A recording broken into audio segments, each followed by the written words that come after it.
never forget. It's a quiet fight in their shadow. Guard the light.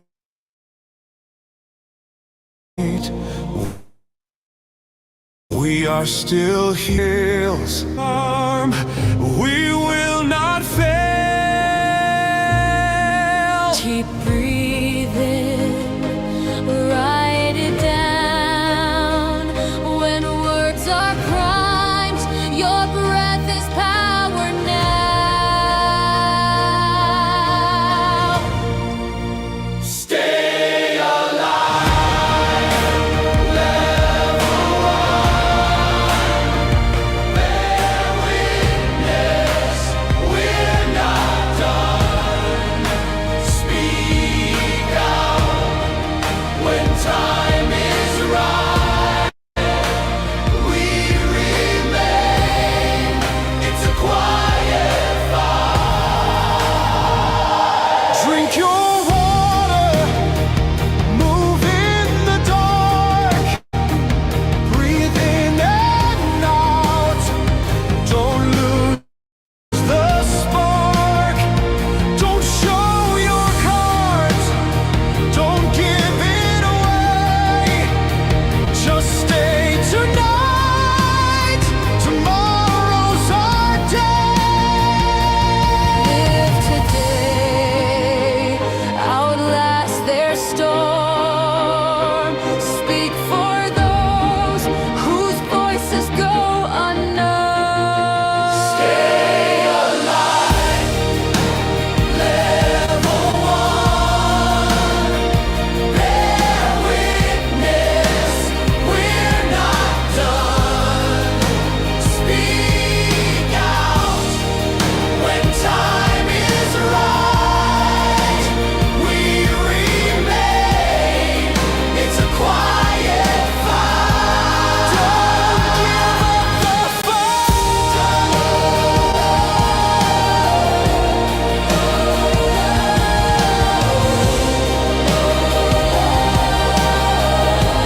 Don't give up the fight.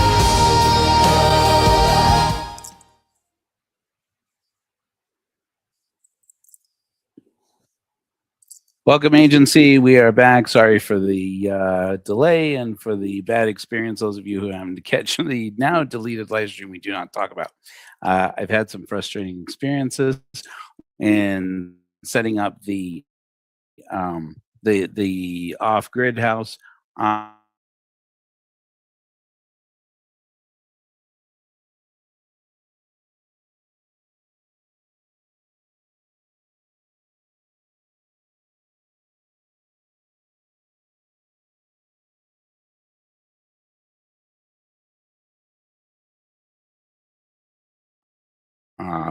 So hopefully we get as few moments like that as possible. Hopefully you guys can still see me.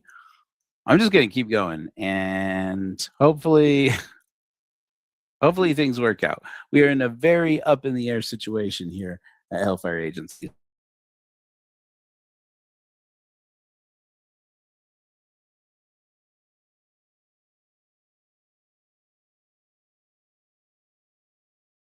It's weird because like my internet speed should be good. Let me do a quick speed test just to make sure that I don't know what I'm going to do about it. My internet looks like it's running fast. It did look like it was running fast. Now it's looking shitty, and that's weird. Oh well, like I said, we'll just keep going. Hopefully you guys can hear me. Guys, shout out to me in the comments. Can you hear me? Can you see me? And I'll just keep trying. I don't know.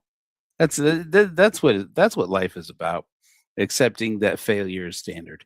I have a very pessimistic outlook on my optimism lately, but for what it's worth, I feel optimistic.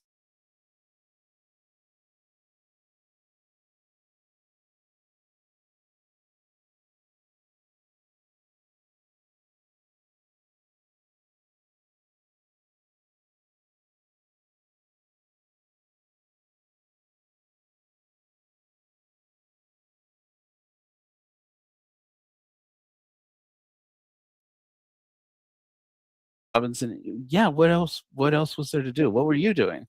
I was putting up drywall, and while I was putting up drywall, I was Of what listening to looks them like talk a about mushroomed out Tyler hollow point Robinson. in the I want to give great props to this guy here. The YouTuber here, this channel is called Trigger Smart. I think Trigger Smart. In any event, this guy was the guy that I had gotten the, now it turns out, erroneous idea. You know, he didn't say it was definitely this way. He was just trying to, you know, apparently he understands firearms pretty well. But this idea that the Mauser couldn't be armed with the low profile scope on it, and that it did appear as if the flag type safety on the Mauser that was collected by law enforcement, we're now finding out, was the SBI, the Utah State Bureau of Investigation, in conjunction with the UCSO and the FBI, and that's going to become relevant as this conversation develops, because the FBI, I don't have a lot of confidence in, but you know, then chalk that up with a whole lot of people out there. But generally speaking, I think that they have processes to try and weed out, you know, evidence tampering or planting evidence. The SBI, I couldn't really say. They're a bit of a mystery. But the Utah County Sheriff's Office, I don't put it past them to completely fabricate evidence.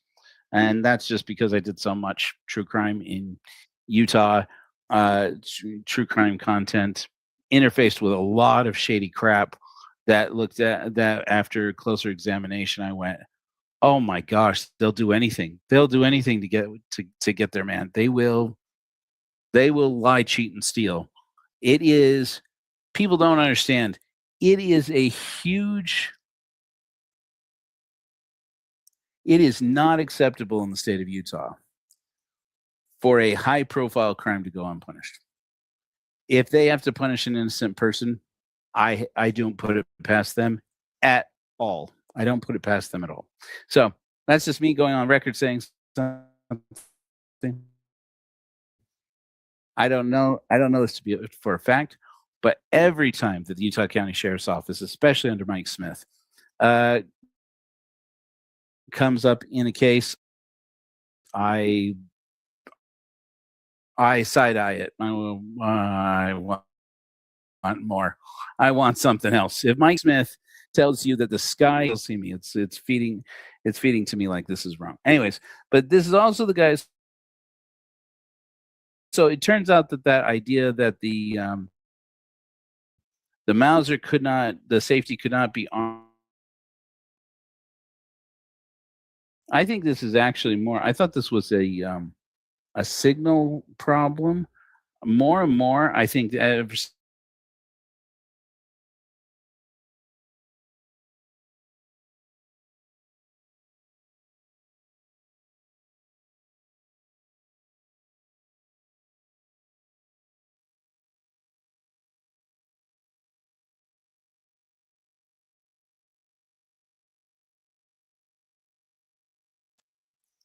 says I'm on. Anybody hear me? So lately, since I got this new extender, I don't know if you guys have you guys ever seen a Wi-Fi extender actually extend Wi-Fi? I got one, couldn't it didn't work. Anyways, we have a pretty tentative, pretty choppy situation right now until I can get a whole new line of internet run out to the house. So, anyways, hopefully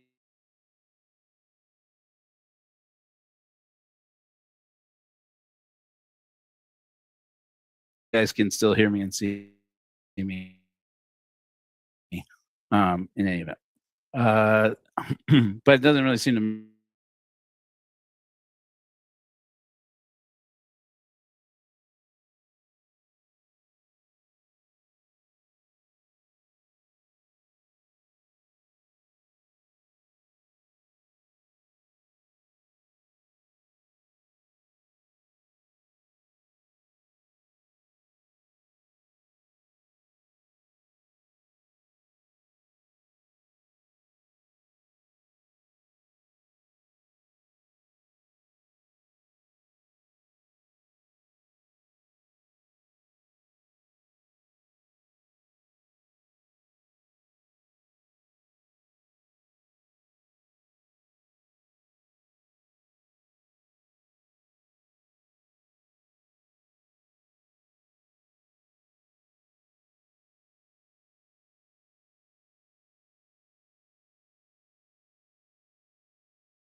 It's a time we are having.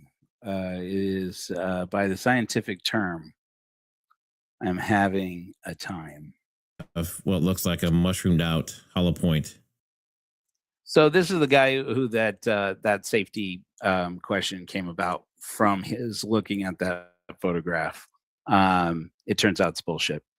Who cares? So now to the question is, now that we have actually seen the round or the fragments, at least some of the fragments that came from Charlie Kirk's remains, that is the bigger question that is being addressed now. So we've established that it is entirely plausible that the Mauser, believed to be Tyler Robinson's rifle, could be armed, including with that scope. It is entirely plausible at this point. We now have, because of the preliminary hearings, we now know that it's entirely plausible that he is actually that accurate with it, that he had practiced, and that it is plausible that the projectile in Charlie Kirk's body that was removed during the medical examiner's autopsy is actually potentially a 30-06 round. Now, why the damage that was done to him wasn't as extensive as believed before may have something to do with, as you might have guessed, how it actually struck and how the bullet actually struck when it with his body. I thought this was a good encapsulation of when a round like a 30-06 round, or at least a 30 caliber round, doesn't create an exit wound, which would create the extensive damage. The damage that you see when like people like practice shooting like a melon or a pork shoulder or meat or something like that is that it enters the mass, and then on its exit, it pulls everything apart. And so, at least as I understand it, and so they are examining what happens if, as apparently is in this case, the bullet strikes bone when it lands in the throat. So now I want to point out here, the vertebrae is right here.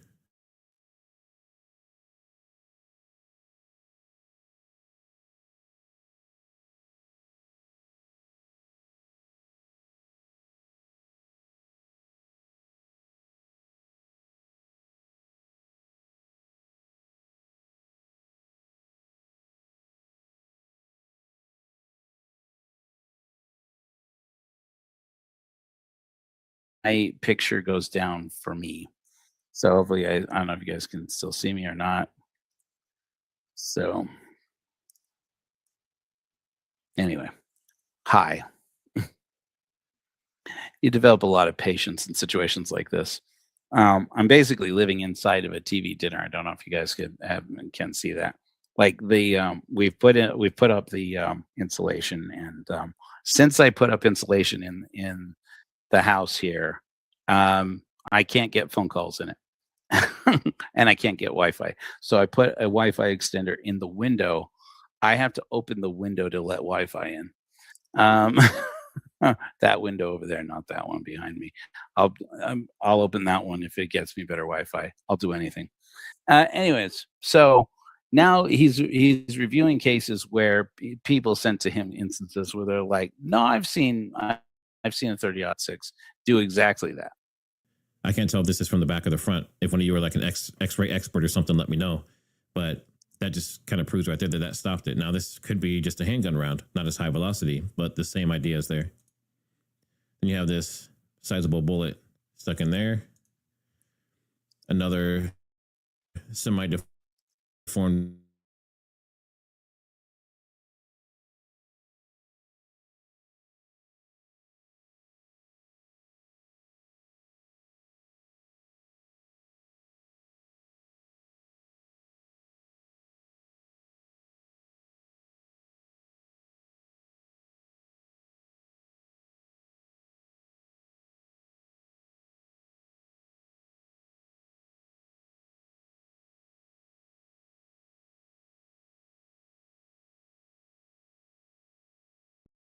Let me see if I can clear up some bandwidth by closing some things here. It might be that my OneDrive is taking up all my bandwidth. That was the problem. That was part of the problem last time. The other one is that it keeps trying to connect to a different wireless network. So,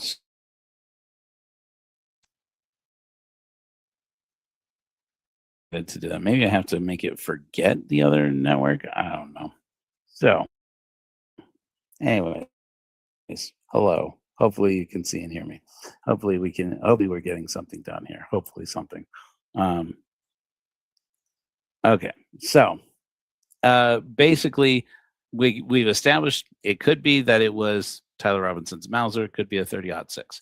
However,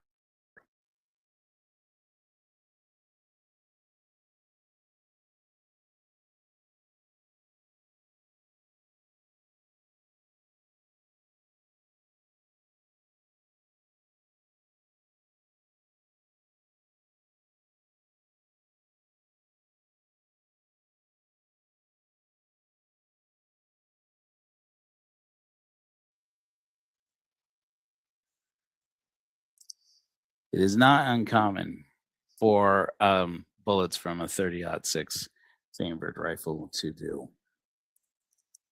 weird things. We're having such a good time. Okay.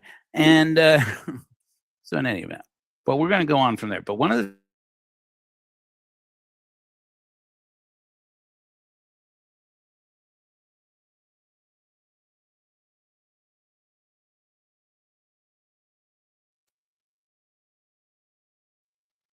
good.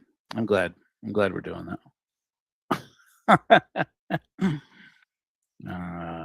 Should I just quit?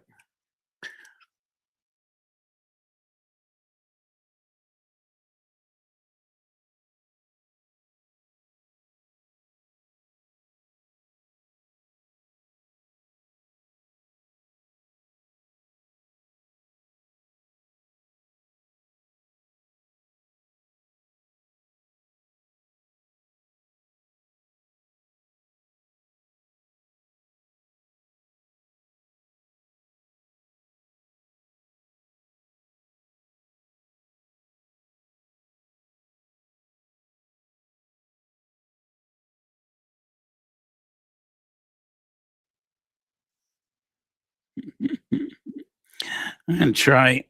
I don't think this will work, but I'm going to try. All the things I think do work don't. So I'm going to try a few things that I don't think will work and see if they do. Because upside down world. Try again. No video. No extra video. Okay. I'm resisting very strongly the urge to just sit here and bitch about my situation, but that's not going to do anyone any good. So, hi.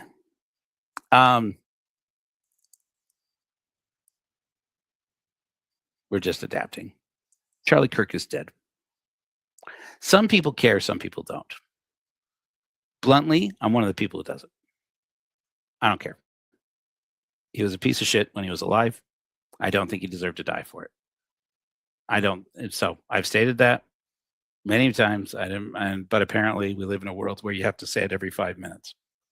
And every time you meet a new person, hello, my name is Joe. I don't think Charlie Kirk deserved to die for his opinions. I don't think he was a saint. I don't think he was a good man. I don't think he was the Messiah. He's a very naughty boy. And if you don't think so, I could show you a few things about the awful things this person said and did. He was a bad person. That doesn't mean he deserved to die. If Tyler Robinson did this crime, shame on him. At the same time, if he did the crime, the place to do it is in Utah, where the law enforcement agencies don't problem, an ongoing problem. And I would know I've done a lot of true crime content based out of Utah when I was living there, and I'm still trying to do it from Virginia, and would love to do more of it when I have internet out here. There is internet in Virginia, but I haven't figured out the combination to make internet happen here. So up here on the mountain, it's a beautiful place though. So screw it, maybe I'll quit. And the main issue here is that in the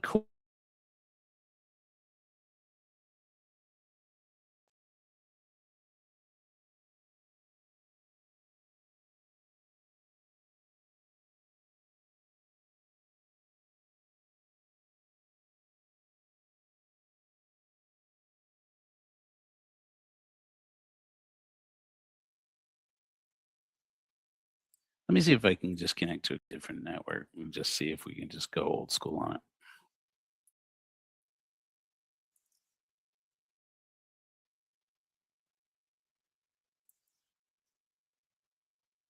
There used to be a way that I could downgrade the stream quality down from 1080p. I think that's already been done. Maybe that's the key, is just to make everything worse. Yeah. So it's I'm broadcasting 720p. I guess I just continue.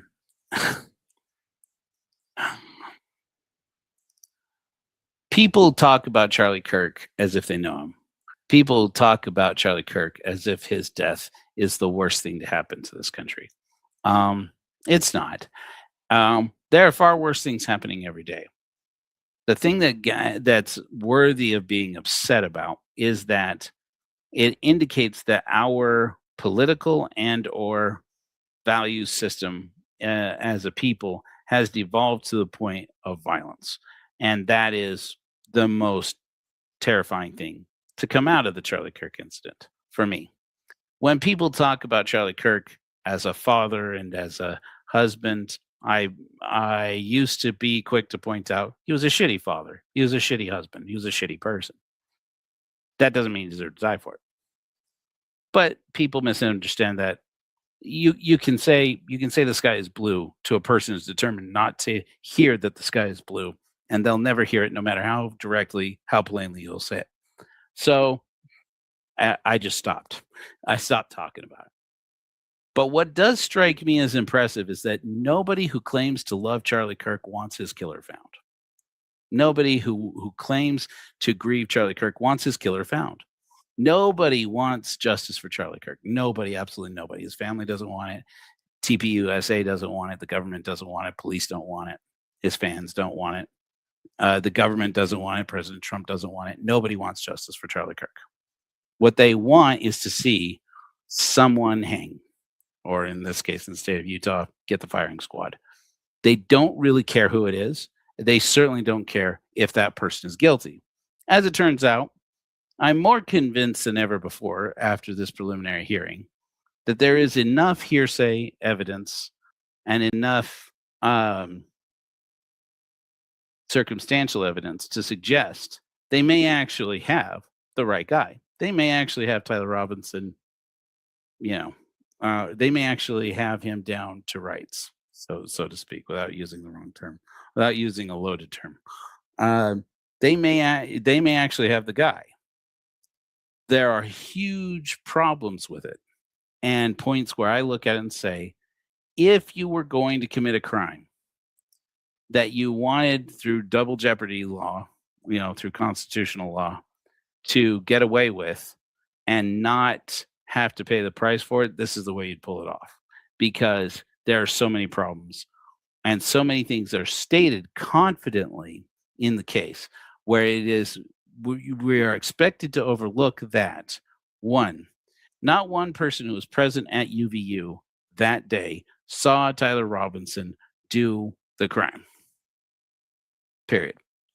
2, nobody who is testifying in this case, in this preliminary hearing, is a witness to the crime.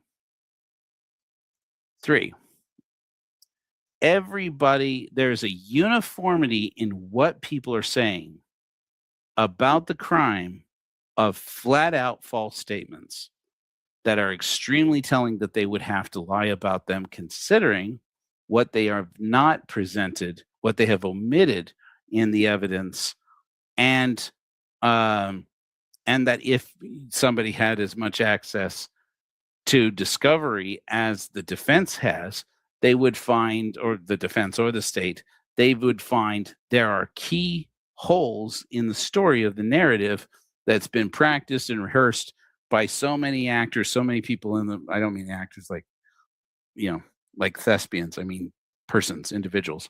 There's so many holes that are being covered by saying, okay, by everybody getting on the same page and saying, this is the narrative. On this date, we received this and we submitted this and we did this, we received this. The problem, though, is that they then have to submit that evidence to the ATF. They have to send it to the FBI. They have to send it to, to other agencies. And they have to consider that the witnesses that they have that they will need to bring to court in the event that it actually goes to trial, that the case actually goes to trial, are people who under cross-examination would probably crack. They'd probably, there would almost certainly be holes in their story. So that's why they want Lance Twiggs or Luna, and I don't know their pronouns still, that how they wanted that person to testify in a video that can't be cross-examined. And they want that person to, because the defense, even though there are plenty of reasons to be concerned that this defense is not up to the task, they're public defenders with a history. Let's just leave it at that. In this preliminary hearing, I thought they did very well. They actually got in there and started stirring up some shit and asking questions.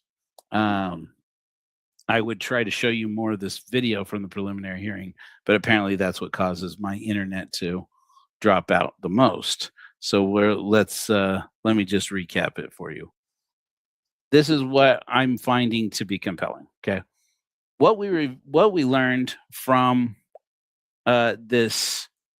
from these preliminary hearings that jumped out to me is, number one, that the states collected firearms before they had the Mauser. One. Gosh, I really wish I could show you guys the video that I just spent like hours collecting. Whatever, it's just time. One, they had other firearms. What happened to them is not being accounted for. That's of key importance to me, given that after what we saw with the great interview, the great questioning of the toolmark examiner from the ATF, what's her name? Carmen?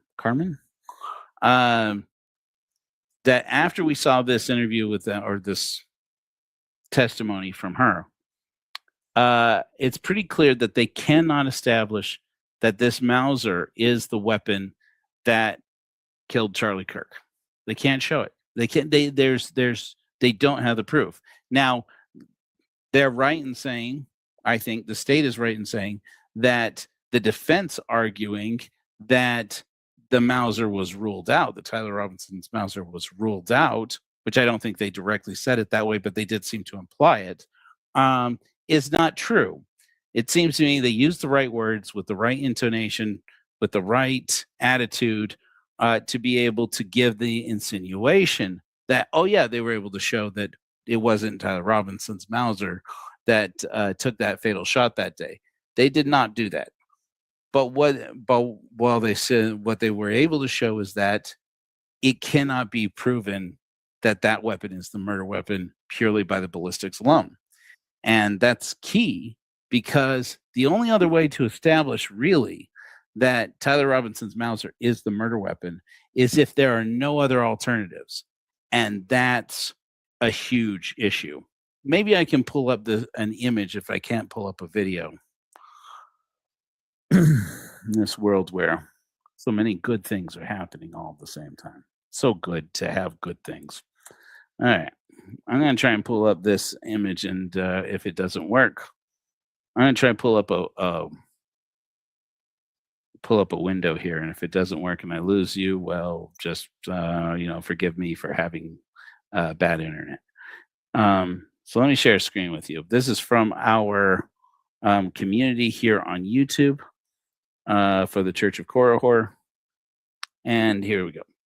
So this is a screenshot that I had taken from my phone while I was watching this testimony. I keep saying interview, in which the examiner for the toolmark examiner who actually did the ballistics reporting on the Mauser, actually fired 6 rounds from it, actually started comparing the tool marks on them and comparing them to the fragments that came out of Charlie Kirk's body. She came up and said one of the things that, standard procedure that they do is that she fed in the characteristics of the firearm, of the round that was pulled from Charlie Kirk's body, of which, by the way, very important to point out, they had 7. She confirmed that her understanding was that there were 7 fragments that the medical examiner took out of Charlie Kirk's body. But when she got the fragments sealed in an envelope, in a manila envelope, there were only 4 of them. Including the major piece, the biggest piece that she was able to do most testing. The other pieces after that piece, they were so badly damaged and so small that she wasn't able to come up with any microscopic markings off of them that could actually help in identifying what weapon they came from. So it was just the one fragment at the end of the day that she was able to use to determine. She can't determine. And but one of the interesting things that she did do is she was able to assess that it is roughly the size, the diameter of a 30 caliber round. So could be from a 30-06, absolutely. The actual fragments pulled from Charlie Kirk's body. She was able to establish how that it had peeled back or that had crumpled in on itself on impact. So very likely it did strike a bone or something, strike something hard on Charlie Kirk's body, in Charlie Kirk's body. And then she had to actually pry it open with pliers in order to assess what kind of material it was, what kind of damage, and if there were any unique tool marks. And at the end of the day, she was able to identify that there were some distinguishing marks on there, but none that could be consistently, not enough to consistently decide whether or not that bullet fragment actually came out of or processed through the tool, which is to say Tyler Robinson's Mauser. So at this point, I'm not saying that they don't have a murder weapon, but they don't have a murder weapon that they can prove. And that's a huge problem, right? So they have to make up in the aggregate all, that Tyler Robinson's firearm, that this firearm is the only one it could possibly be. It's the only one that makes sense. The issue is that she then fed into the software that the ATF uses for tracking, for tracking ammunition and firearms. And what she found was this list of different kinds of weapons that this round could have come from. If that had said a Mauser 98, we'd be done, right? This would be open and shut. Why I hear voices out there. Probably just my voice bouncing back at me inside my tin can. If this list was said, this would be a 30-06 chambered Mauser 98 with a sporterized barrel and apparently a custom aftermarket safety and a low profile scope or optical device, done and done. Let's get out of here. That's lunch, folks, and we're done. Sorry, Tyler, you're toast. But look, there's this great big list, and in this list you have a 30 carbine Iver Johnson PI. The PI firearm type in this right hand column means pistol. A 30 carbine Plainfield, I believe it says RI, which I believe is rifle. 30 carbine Luger PR. Now that one I found very interesting. That's the only one I actually looked up so far. That's the only one I looked up so far, just because I thought it was interesting, because it said that it was a revolver. It says PR, which means a revolver, a pistol revolver. And the reason why I find that interesting is that they, like I said, of the things that they did not include in the narrative, that the state has not included in the narrative, is that they had in their possession when Tyler Robinson's Mauser was found, which was apparently the morning of the 11th. So this is a full day. This is going into day number 2. Donald Trump has already come out and made his statement, as I understand it, saying they're going to find this guy. Leave it to Utah. They still have the death penalty there. And so so now the pressure is mounting to say, we got to find a guy, and this guy's got to pay with his life. And that's a lot of pressure to put on Utah's law enforcement agency, especially in a complicated situation like this, and where Charlie Kirk's, private security should have done more to protect him. Utah law enforcement couldn't do it. Private security apparently couldn't do it either. If it was just some guy from down in St. George area just walked onto a building, threw a towel down on the ground, down on a rooftop, surrounded by people on all sides, takes this fatal shot, and then stands up, runs to the other end of the building and jumps off and runs off into the woods. I mean, as you can imagine, with as much security as was there, this is a pretty embarrassing thing. And so they are very much feeling the pressure. As that pressure starts to mount, that's where my concern comes up and says, this is where people start planting evidence or hiding evidence. One of the things that they have had to admit in this preliminary hearing is that they had other potential firearms. They had other potential murder weapons. And one of them apparently was in a backpack. It was a pistol that was confiscated while they were doing this work. And while they were looking for for persons of interest, there were people who were detained, but they weren't finding who they were looking for. So, of course, then when somebody says, hey, this guy who's from down in Washington County was there, and he looks like the guy in the videos that you've released and when they get that tip, and then all of a sudden, as soon as they get as they put that out there, they start putting out these images of what is presumably Tyler Robinson, and it may very well be Tyler Robinson. Then all of a sudden, the very next morning, there's Tyler Robinson's Mauser in a clearing of trees or in a wooded area near UVU's campus, not on the campus, and all these text messages are apparently starting to populate on Luna or Lance Twig's phone and or Discord. And are they real? They could very well be. Are they manufactured? Boy, it would take a lot. I don't see that it's impossible, though. But then you start seeing these things and say, okay, well, that round, okay, so we know that that's Tyler Robinson's Mauser. He's had it for a while. So, they have to make that fit the crime. Now, luckily for them, it's the same caliber. It fires the same caliber of round. However, it would be a pretty rare exception for it to not do more damage than the round that got Charlie Kirk did. That does start to look just like in the video. I don't know if you guys got to see any of the video I was trying to show you. It looks more like a pistol round.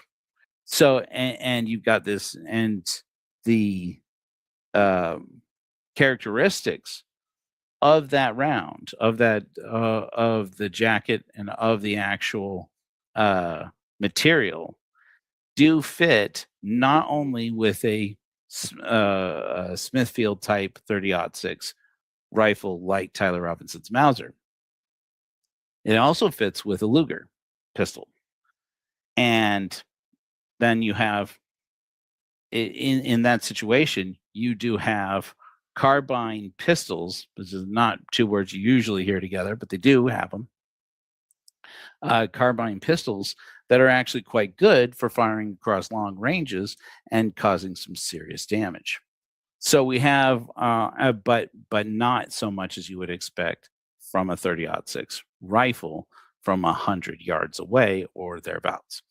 And so it's of key importance that we establish here there was at least one pistol that they had, but when Tyler Robinson's Mauser emerges, it disappears and there's no accounting for it because this preliminary hearing isn't about a pistol that they found over here or other firearms, because apparently they had what's now coming out of the preliminary hearings is that they had multiple firearms that were confiscated that day. And so when Tyler Robinson's Mauser shows up on the scene, all of a sudden everybody else is off the hook. So when it comes out that the ballistics report says that they can't confirm, she cannot confirm that the markings, that the tool marks on that round pulled from Charlie Kirk's body were passed through this rifle, it's now a huge problem, if you ask me. And so what do you do in that situation? You don't mention it. You do everything you can to not mention it. So, of course, when the defense gets all of this discovery material from the state, their first complaint is, we've never seen a situation where law enforcement gave us so much material. We don't understand why they're not just giving us the material relevant to the case. Instead, we are drowning in data with all of this footage. It's like, give us the footage that's relevant and then give us the footage around that, just in case we have to, why do we have to get terabytes and terabytes of security camera footage? Well, because they don't want you to find everything. They want you to have to spend your time combing through hours and hours and hours of footage. They're like, we're public defenders, guys. We're practically doing this, out of the goodness of our hearts here. This is ridiculous. And so they're drowning them in all of this information. And this is a tactic that feels like, if you don't have a good case and you're trying to hide some of the process to building your narrative, this is exactly what you would expect them to do. That being said, it could just be that Tyler Robinson did it, and if it weren't for Luna or Lance, whatever they go by, if it weren't for them, this might never have been solved. And so, who knows? It also could be that Luna is lying. It could be entirely that Lance is lying. If Lance is lying, that's another one. Why would they lie? What is the real story? And that's the kind of thing that's not going to come out. I swear I hear something. Anyway, that's the kind of thing that's not going to come out in a preliminary hearing. That's something that's going to come out trial. So now, and all that this is to try and figure out, did they do enough to go to trial? I think that the next thing we are going to see is jury selection, and is an opportunity for Tyler Robinson to enter in a plea. Probably the very next thing will be, did the defense do a good enough job at trying to establish to the state, in this instance, we will cross-examine the hell out of your witnesses. You get those witnesses up on the stand, we are going to point out all the lies in your narrative, and we're going to poke holes in it, and we are going to show to the jury that you are a bunch of liars. And because there's all of this, the narrative is, we arrived on scene, and then the next morning we got a tip. We released all the information about the with images of the actual guy, of the guy we think it is. And then the very next day, we had the weapon. When the truth is, they had multiple persons of interest by that time. They had multiple weapons. At least that's what they had to admit to in the preliminary hearing. I wish I could show you those moments. The other thing that was interesting was when they got to the DNA evidence. The DNA evidence on the actual Mauser and or the towel that it came from. At first, the DNA, the examiners found that the DNA supported that there were multiple persons' DNA on the weapon, namely, there were as many as 3. They had to narrow it down to 2, and they spent an inordinate amount of time in court today explaining the process of how they took the profiles from potentially 3 different people and narrowed them down using Lance Twiggs' DNA as the elimination, pulling Lance Twiggs' DNA out of the equation, saying, well, we know it's not Lance. How do we know it's not Lance? That's another story. I don't know that they even tried to tell that story. How do you know it's not Lance who pulled the trigger? In any event, Lance's DNA is on the Mauser. Well, they lived with Tyler Robinson. You would expect that. You would expect there to be something. So they used it to eliminate. The problem is that in that process, they still have not established who this potential third person is. Is this just other DNA, that just happened to land on the weapon? Some other conventional way. Maybe they, the person who sporterized it, the what do you call them? The gunsmith who sporterized it. Maybe it's Tyler Robinson's grandpa, who owned it before him. Maybe it's, a sibling who he let fire it once. Whatever it is, a third person appears to plausibly have touched this or interacted with this weapon. Again, it's all the devil's in the omission of the details here, because from UVU campus to Tyler Robinson's front door is a 3 to 4 hour drive. I know because I've made that drive so many times because my parents live like around the corner down there. And I lived up in American Fork for 10 years more, 15 years, I think. A long time. And I've made that trek, boom, boom, boom, going back and forth. I can tell you, somebody could easily call in and say, we got to get a suspect out of this. Hey, what happened with that guy who hates, conservatives or whatever?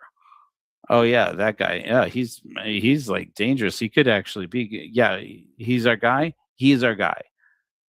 Go over to his place, get his rifle, and drive it up here, and have it by 7, 8, 9 in the morning the next day.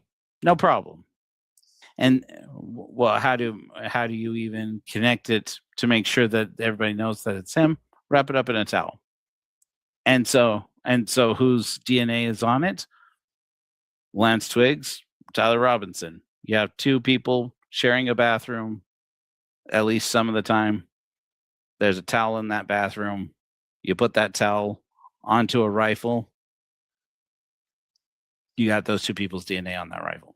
So it's like, but then what came out of it was plus a third person potentially that they couldn't isolate and identify. They could identify Tyler. They could identify Twiggs. But there is a possibility that there's a third person here that came out in the cocktail of all these swabs. So you have this narrative that starts naturally forming that says law enforcement gets to day 2 of the Charlie Kirk case, and they don't have any persons of interest that are panning out as suspects. Suddenly they have to make one. And they're not the ones on trial if Tyler Robinson goes to trial. So, they get to craft the narrative one way that says, well, obviously it's him that did it. Look at this, look at that, look at this. Follow our path. As long as nobody stops to say, but what about this third person who interacted with this Mauser? There may be a totally logical explanation for how Tyler Robinson is guilty, and yet you have a third person interacting with the weapon. That makes total sense.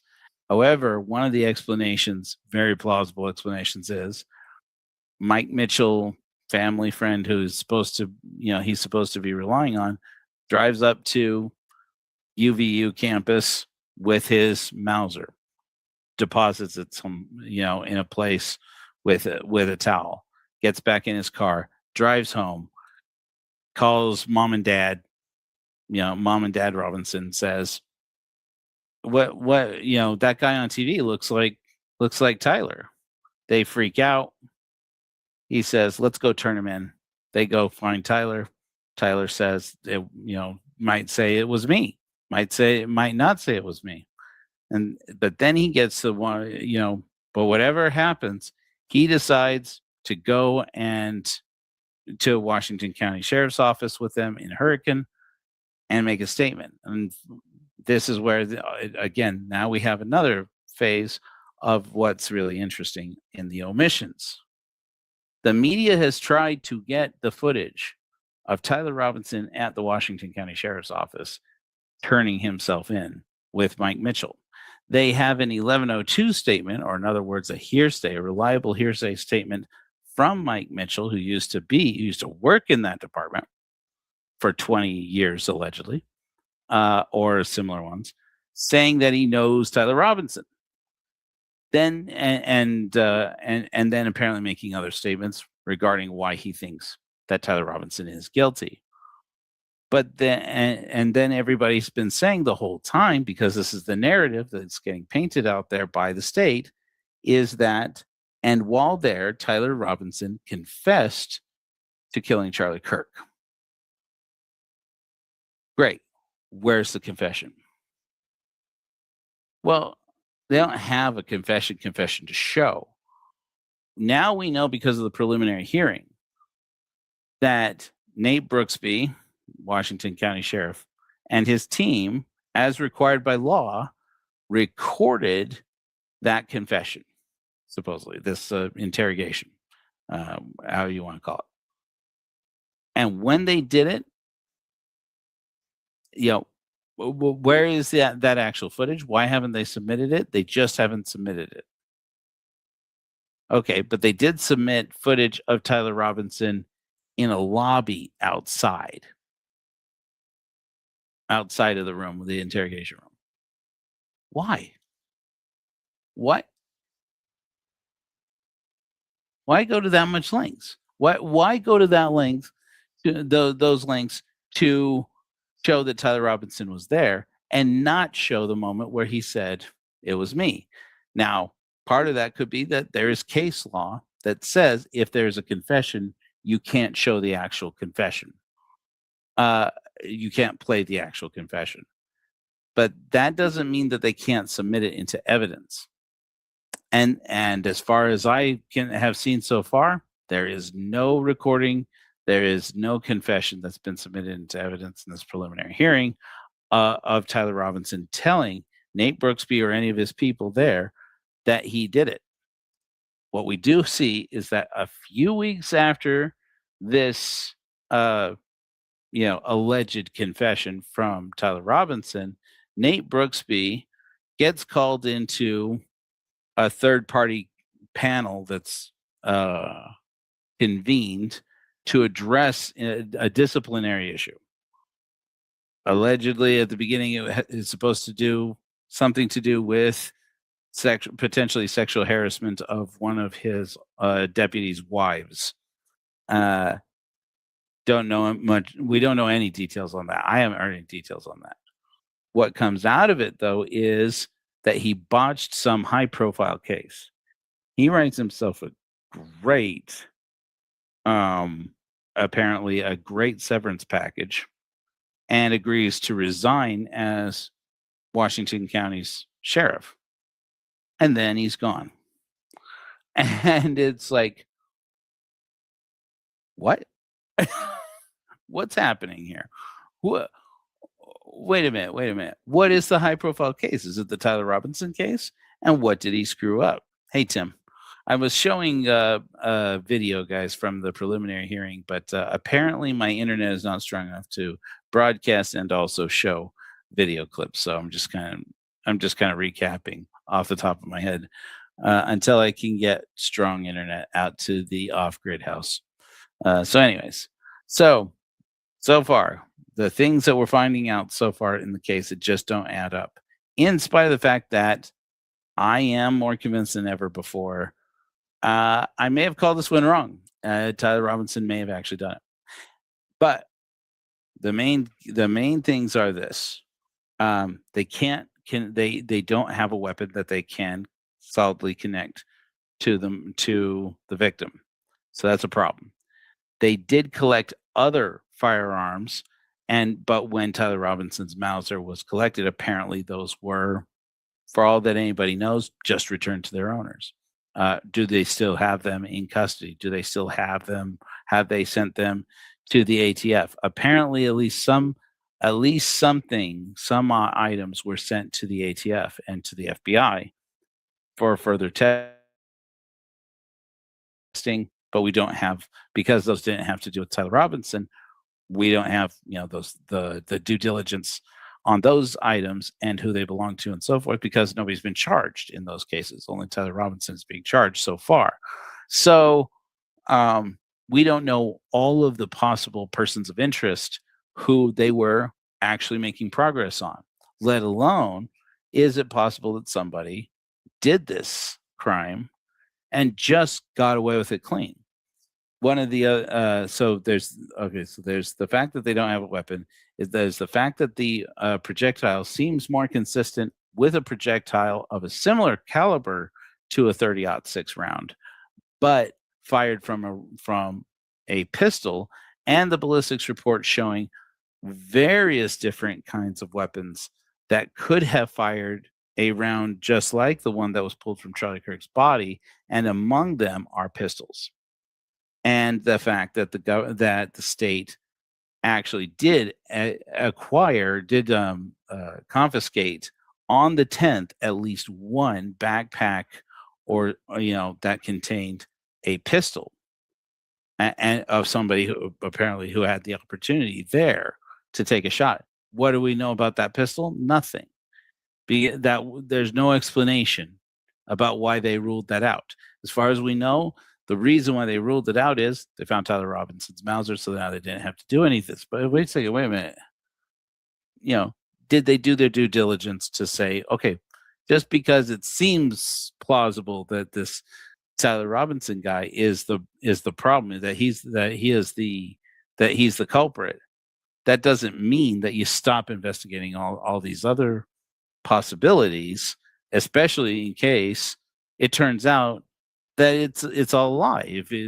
No matter how good it sounds, the story, the narrative, it's not true. So there is these other firearms. We don't have any account for what they were, when they were returned, and how closely they match this list from the ATF of other potential firearms that could have fired this round that took the life of Charlie Kirk. Because the Mauser can't be identified, it hasn't been completely disqualified, but it cannot be identified by these fragments. There is also the case of the missing 3 fragments. Apparently, the medical examiner pulled 7 fragments of a bullet out of Charlie Kirk's body. By the time that the ATF gets these fragments, there are 4 of them. And of those 4, one of them is very difficult to find any tool markings on it at all, but they do find some. And the other ones, they're completely useless for comparison. What about the 3 missing fragments? Were those the ones that could have ruled out the Mauser as the murder weapon? And so they just went missing. These are all problems, right? Then of course you have this DNA of a third person allegedly on the Mauser. Where did that come from? And then you have the ring footage.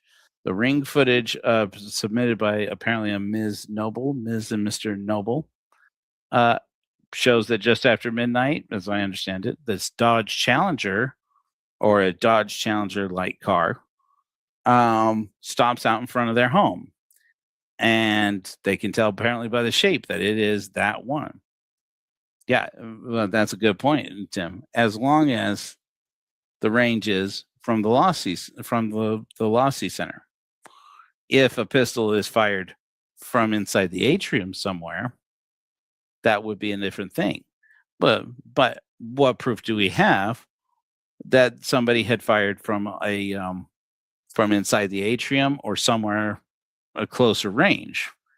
The answer is apparently there was a holster found on the property, a pistol holster, and by a state trooper who was off duty, had come out to see the Charlie Kirk event, and then reported that to law enforcement and said, "Hey, I found this holster here." And that's the last we hear of it, apart from apparently the defense and scouring all of this, the testimony and evidence that they got in discovery from this mountain of evidence that's the reason why they asked for months and months of extra time to go through and find all these different stories. They found that there are apparently 2 accounts of somebody, one of whom found reporting that there was a holster, a pistol holster found on the premises, and another one saying it wasn't an empty holster, there was a pistol in it. And then there was allegedly, among the other firearms confiscated in the investigation, there was at least 1 pistol included. So, I mean, can you make this crime happen with a pistol instead of a revolver? Not from the roof of the Lossy Center, but what about from the atrium? What about from behind Charlie Kirk? What about from, there's all of these other narratives that nobody's considering because the state is building and reiterating the same narrative. Then, of course, you have Lance Twiggs' testimony, which is pretty damning. Apart from the fact that, once again, Twiggs wasn't there. Tyler Robinson's parents weren't there. Mike Mitchell wasn't there. Do you need me to go on? They can't even yet entirely show that Tyler Robinson was there, unless there's like his cell phone data maybe will show that, or if they can show us actual images from the freeway. Why not? Why don't we have freeway images of Tyler Robinson's Challenger driving down the highway, driving down the I-15 with his license plate clearly visible? They have those cameras. Don't tell me they don't. We've all seen them.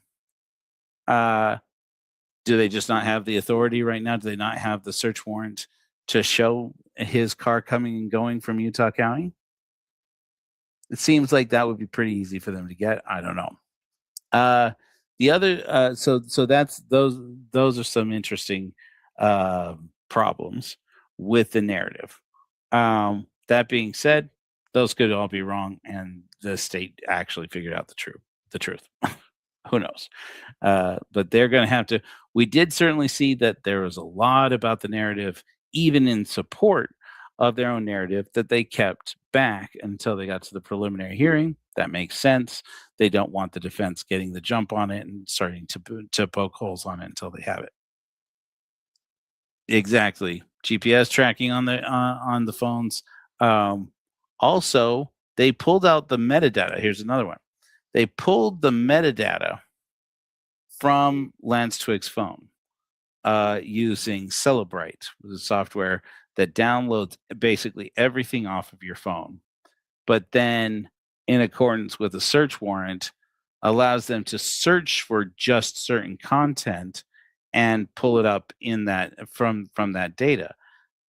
If you're sending messages back and forth through instant messaging and or text messages, they want that data, because inside that SMS data or whatever data, in addition to just the text, they also are going to get the timestamps. They're going to get emojis, whatever else they may that may come up there. So why is it then that when they submit it into evidence, that Lance Twiggs' phone has this conversation between him and Tyler Robinson. What they submitted into evidence wasn't the data from his phone. They submitted photographs that an officer had taken of Lance Twiggs' phone from his phone. So you have an officer take out their phone, I presume, and take pictures and start taking pictures of the text message conversation between him and Tyler Robinson, which immediately raises concerns for me. It's like, why wouldn't you just send the text message? That's the kind of thing that you would do if you're relying on that. The public and a jury is just going to believe you if you say, oh, maybe this is a doctored conversation, a planted conversation on this phone. But our law enforcement officers wouldn't do that. Twiggs wouldn't do that. And have people nod their head and say about a person they don't even know, people they don't even know, well, yeah, they wouldn't do that. How do you know? Well, no, these are professionals. They do this all the time. You'd be shocked what these people do all the time. You just have to look into some of these cases. You'd be shocked. There's a reason why Nate Brooksby is out of a job right now. So, and we don't know what that is, but quite plausibly, it is the reason why we don't have Tyler Robinson's confession to Washington County Sheriff's Office. The whole reason why he's in this trouble is supposedly he got arrested for what he said to the Washington County Sheriff's Office. And if that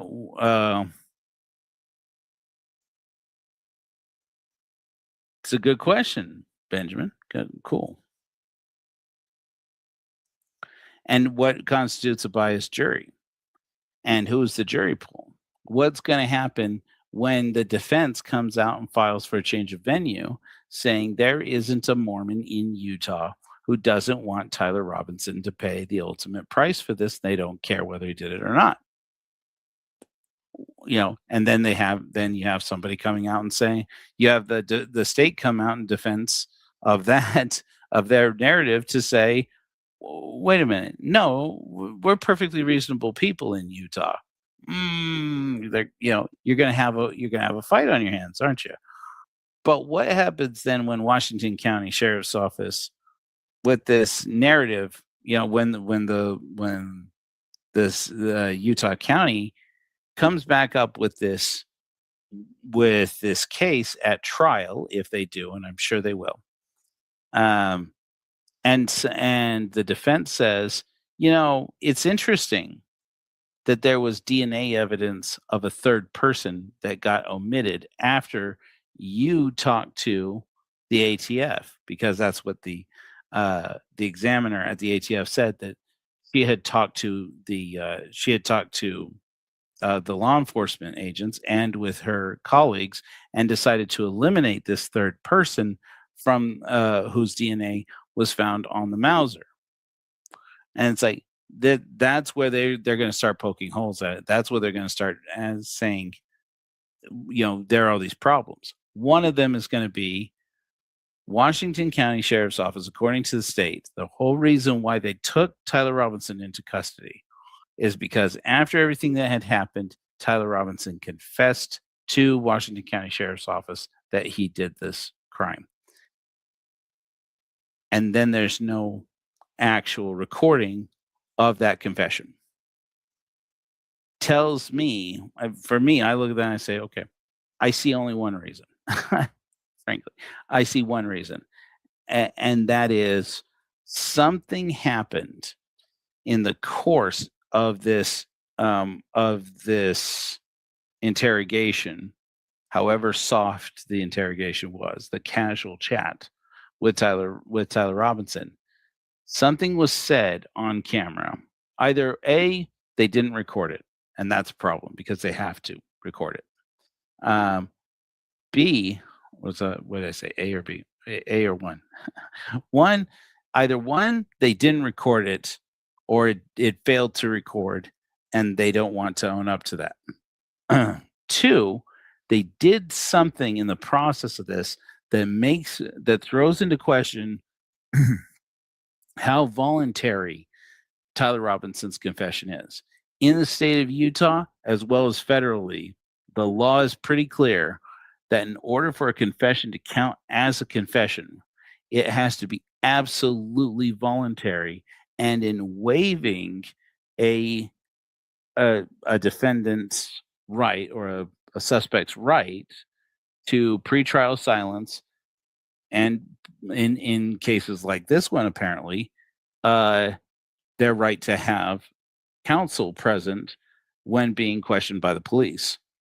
And if Nate Brooksby lost his job because of a high profile, he botched a high profile event, and this confession is not part of the state's claims, I'm very, very suspicious that this is probably that they know there is evidence in this recording that Nate Brooksby and or the Washington County Sheriff's Office coerced Tyler Robinson into confessing to a crime that he quite plausibly didn't commit.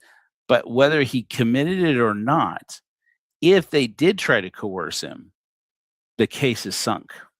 And even if it's very clear that, well, they're just pressuring him to confess the truth.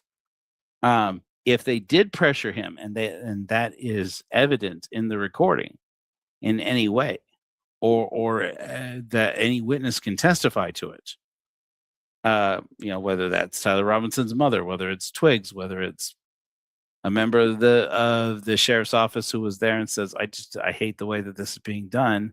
I'm going to expose this, whatever it may be. There's a reason why they're not including that in their evidence so far. We'll see what happens when things go to trial. Which at this point I'm more convinced than ever that it is. Good conversation, Benjamin and Tim, but beyond any reasonable doubt. Well, and that's the wondrous thing also about this preliminary hearing. The bar is so much lower in a preliminary hearing, right? Absolutely everything we heard in this preliminary hearing yet is either scientific data from the feds or hearsay at the local level. Now, in Utah, they have this standard under Utah Rules of Evidence 1102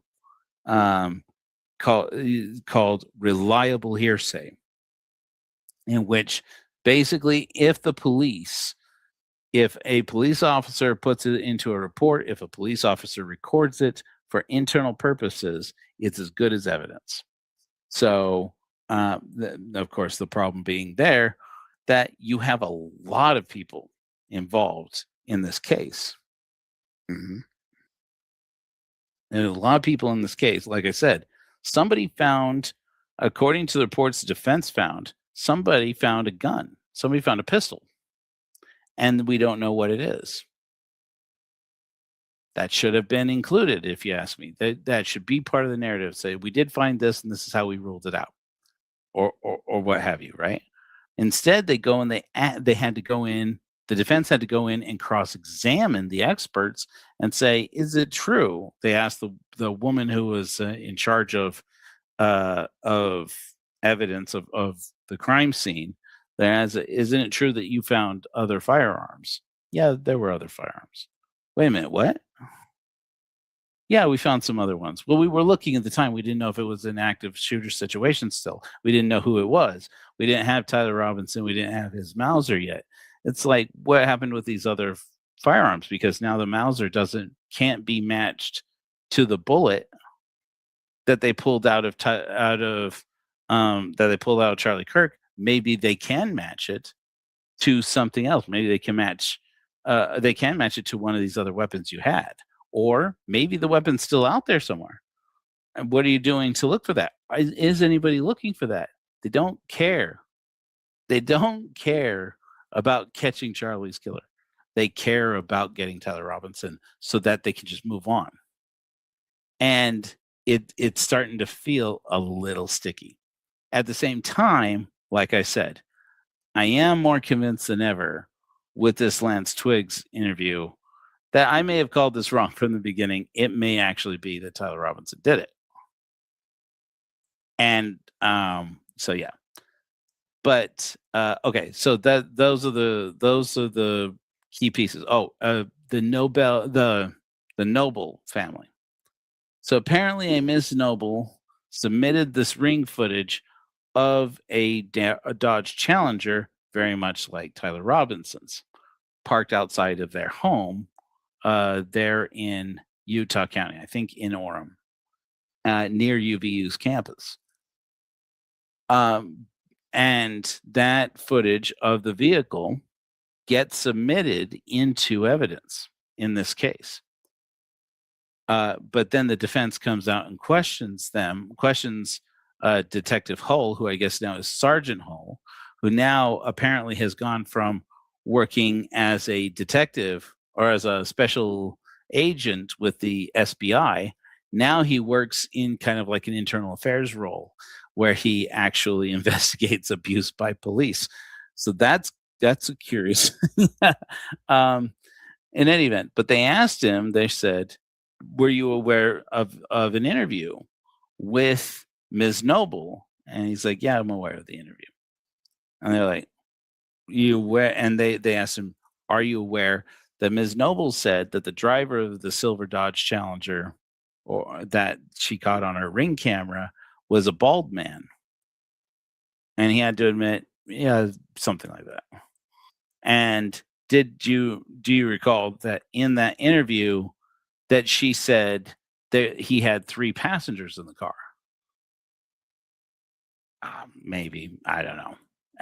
If it's not the narrative, it's a lot of, gosh, I don't remember. Without my notes in front of me, all of a sudden this narrative starts to fall apart, and they haven't even got to trial yet. This is just preliminary. This is just in the hearing. What's happened here is this shot fired across the bow by the defense saying, you take this to trial, we will shoot all kinds of holes in it. We will start sinking it. And we can start ruining people's careers, frankly, and start insinuating they planted this evidence. You have the something we had never heard about before, at least I had never heard about before, and I'd followed this really closely, that apparently on a safe inside a spare bedroom in Tyler Robinson's townhome in Washington City, Washington, Utah, there was a test-fired round that had been engraved with a Dremel tool and simply said like test fire or something, or test round or something like that. Again, suspicious. Because of course, even if you had done that, even if you had engraved something like that on a round, thinking to yourself, would this actually work? Which it is a legit concern. You engrave something you engrave on a brass casing for a cartridge like this. You engrave on there with a Dremel tool. You very likely could potentially mar that surface enough that it won't fire, or that it will misfire. Is my understanding, anyways. I'm not a ballistics expert, but that's stupid dangerous. But if you did do that, and that you're about to go up and commit a major crime, and that somebody who law enforcement's going to go to where you live as soon as they can get a search warrant if they catch you, would you just leave all the evidence splayed out on top of the safe in the spare bedroom? It feels a little too much like planted evidence, especially because they took, basically what they claim to have found on this safe into Robinson's apartment is almost exactly what they found on the shell casings and live ammunition that was supposedly found with the Mauser. I'm not saying that Tyler Robinson didn't do it. It's very possible he did do it. But if you were going to make it look like something that the police would jump for and say, oh yeah, we got the guy, and then take it to court, and say, look at all the ways in which you botched this investigation. Obviously, I'm not the guy, and then get away with it. This is the way it would look, right? Because how do you at this point, how does anybody defend against Tyler Robinson saying, I love Luna. I apparently pissed her off with something I said, and it turned her against me. She's got emotional disturbances. We've been dealing with it for a while, but I just knew when I went to talk to her that she thought that I had done this terrible crime. So I contacted a friend and said, I want to go into Washington County Sheriff's Office and turn myself in to say I was there. I saw what happened, but I'm not the guy. And then when I got there, determined that Luna was going to expose me as if I had done it, and decided instead that I would invoke my right to silence and wait until I had an attorney before I made any more statements. The next thing I know, I'm in Utah County, and I'm in jail, but I didn't do it. If he can say that and make a good case for it, what case do they have left? They don't have a weapon. They don't have a motive. Even Lance says Tyler never talked about Charlie Kirk. I don't know how, said something to the effect of, I don't know how that, I didn't even know who Charlie Kirk was. I don't know that Tyler ever knew who he was. I mean, your case is sunk with, I don't know, Luna and I were feuding and she's pissed at me. They're pissed at me. And, their case is sunk. They got nothing left. So it's wild to me that people are still just repeating narratives of things that are just not true. They say, oh, he confessed. There's no confession. Confessions are signed. This is very key, very important, guys. Protesters say this. I learned watching Whale Wars. You guys ever watch that back in the day? Those guys are something. Sea Shepherd. I love the story of it that they told in Whale Wars. There is a good case to be made that they're terrorists, but but the guy Paul, he said this once, and I've looked into it several times, and this is a thing. It's goes back all the way to protests back in like the 50s and 60s, and like anti-war protests and stuff. Is that they would say, he says, we learned this. He said back when I protested, I think he was saying when we're protesting the Vietnam War, enlisting in the Vietnam War. He said you would say, nobody signs, everything's fine. Is that nobody signs, everything's fine. Nobody talks, everyone walks. Nobody signs, everything's fine. If you don't have a signed confession, you don't have a confession, or at least a recorded confession, which I found out in the course of getting into the rules of evidence and the rules in this case. It is the law that if somebody says, I'm going to confess to a homicide, you have to record it. I didn't know that. And apparently that recording is missing, or they're not submitting it for whatever reason. Because even when the media came out and said, look, what do we have to do to get footage of Tyler Robinson turning himself in? Because that turns this whole thing around. If Tyler Robinson gets out of a car voluntarily on his own willpower, walks into the office in Hurricane, into the Washington County Sheriff's Office, goes into a room with Nate Brooksby, sits down and says, I killed Charlie Kirk.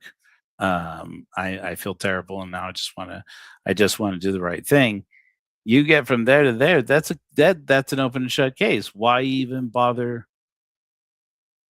Why bother with a trial at that point? At that point, this is an open and shut case. Why are we not seeing this confession?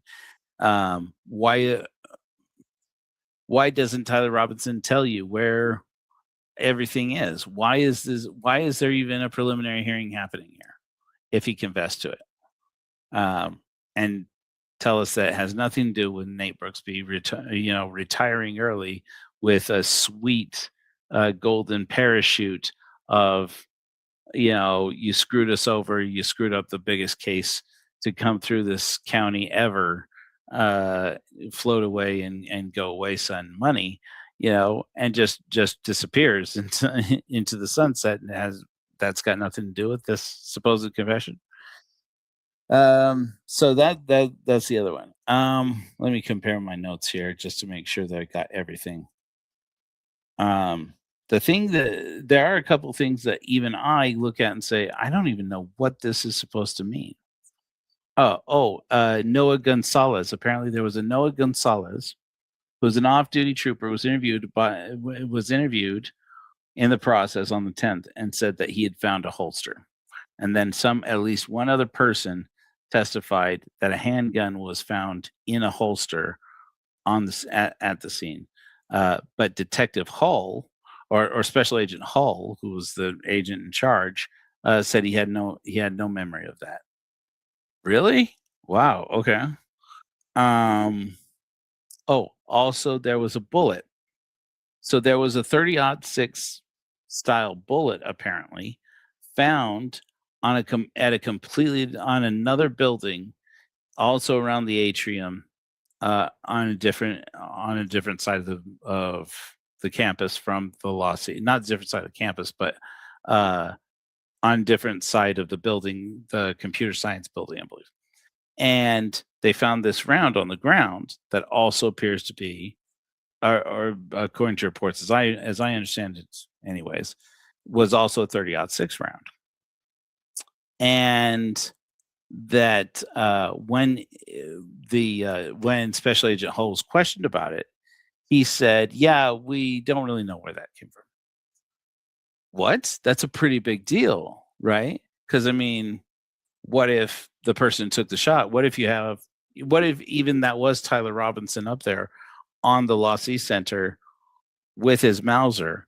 Even if that were the case, that doesn't mean he did it, especially if there's a round on the other side of the building that could have been discharged. It could have been the backup round that somebody dropped after having taken the actual shot from the other side of the building. And his conclusion was, well, no, what happens is we keep rifles with us. And when he's asked who does, he says the SBI, the state. And it's like, okay, so you keep rifles with you. Yeah, for protection. Sure, why not? Okay, great. And he says, well, we keep them cruiser ready. And the defense asks him, what does that mean? You keep them cruiser ready? He says, well, we don't transport them with a round in the chamber. We eject it. You open it up, open up the bolt action, or remove the magazine, and pull and what's the word I'm looking for? Somebody out there who knows guns better will do it. Yeah. Oh, that's right. It was a 223. Thank you. Who is MJ Greco? You're right. I don't think it was. Yeah, maybe that's true. It wasn't a 30-06. It was a 223 bullet. Anyway, so was found on the ground, and he said, "Yeah, we determined that was ejected from the that an officer had come around, done a patrol of the area, and then when he decided to get back into his patrol vehicle, he opened it back up and ejected the round, and instead of catching it, he lost it and just said, screw it, and then got into his patrol vehicle and drove away. And when he is asked by the attorney, is that a normal thing? And he's like, I don't know. What is it a normal thing? And he asks him, have you ever done that? And he's like, yeah, I've done that. You left a bullet in an active crime scene? All right. Yeah, the computer building roof. Yeah. But it was on the other side, right? From the Lossy Center. Did Tyler Robinson drop it? Did Tyler Robinson go through there? Why would he have a round from a completely different gun? Did he have other weapons? That's it. And then you have all of this evidence that was determined after a lot of questioning. What's her name? The woman who was in charge of the crime scene itself, was securing the crime scene. I had all my notes pulled up, and then my computer crashed. It was a cartridge, in my understanding, in the casing. So it was an unfired round. As my understanding, it was a live round. So, but the what was I saying about that? Shoot. The about Taylor Robinson up on the roof. If he had been. Oh, the other thing is that apparent is all these questions around the discovery of the screwdriver and the disturbance in the gravel.